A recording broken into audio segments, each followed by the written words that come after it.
ভিতরে।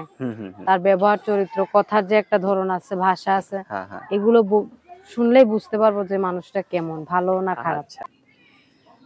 আসসালামু আলাইকুম সুপ্রিয় দর্শক শ্রোতা বন্ধুরা, আপনারা যে যেখান থেকে আমাদের এই ভিডিওটি দেখছেন সকলকে আন্তরিক শুভেচ্ছা জানিয়ে শুরু করছি আমাদের আজকের এই ভিডিও প্রোগ্রামটি। দেখতে পাচ্ছেন ক্যামেরার সামনে নিয়ে এসেছি একজন রূপে রূপবতী রাজকন্যা আপুকে। তার কথাগুলো আপনাদের সামনে তুলে ধরবো, চলুন শুনে আসা যাক এই আপুটির কথাগুলো। আসসালামু আলাইকুম আপু। ওয়ালাইকুম আসসালাম। কেমন আছেন আপনি? আছি, আল্লাহ রাখছে ভালো। আপনার নাম কি আপু? রুমি। রুমি, রংপুরে? রংপুরের মেয়ে আপনি, এত সুন্দর। আর আপনি তো রংপুরের মেয়েরা তো অনেক সহজ সরল হয়। আর আপনার ঢাকায় যে থাকেন, কাকে নিয়ে থাকেন? বর্তমানে এখন তো কেউ সাথে থাকে না, কিন্তু সবার সঙ্গেই থাকতাম। বাবা মার সঙ্গে থাকতাম। এখন একা থাকেন? এখন একা থাকি। বাবা মা নাই?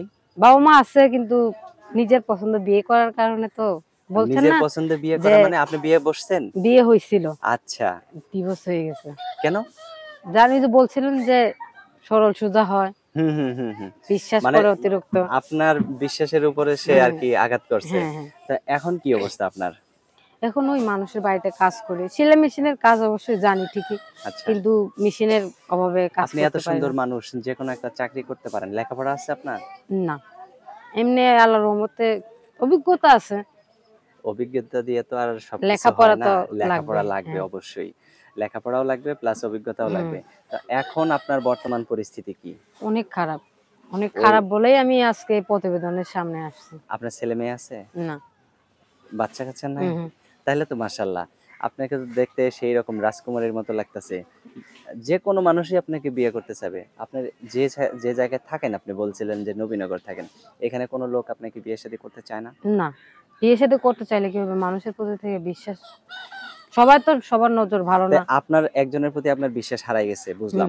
এখন যদি আপনাকে এই ভিডিও দেখে অনেকেই বিয়ে শাদী করতে চাবে, আপনাকে যদি বিয়ে করতে চায়, বিয়ে বসবেন কি? অবশ্যই বসবো, কিন্তু মন মানসিকতা ভালো হইতে হবে। আপনার তো বিশ্বাস হারাই গেছে, এখন আপনি বিশ্বাস করবেন কিভাবে? করবো, তার বিশ্বাস, একটা মানুষ যদি বিশ্বাস থাকে মনের ভিতরে, তার ব্যবহার, চরিত্র, কথার যে একটা ধরন আছে, ভাষা আছে, এগুলো শুনলেই বুঝতে পারবো যে মানুষটা কেমন, ভালো না খারাপ। আচ্ছা আচ্ছা, অনেক সুন্দর কথা। আপনি যেরকম সুন্দর মানুষ, সেরকম মিষ্টি কথা, আর চেহারাটাও মাশাআল্লাহ অনেক সুন্দর।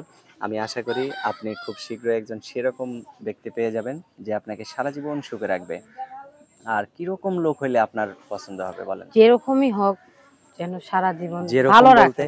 যদি একজন বয়স্ক হোক কিংবা ইয়ং হোক, সে যেন ভালো রাখতে পারে, কখনো কষ্ট না দেয়।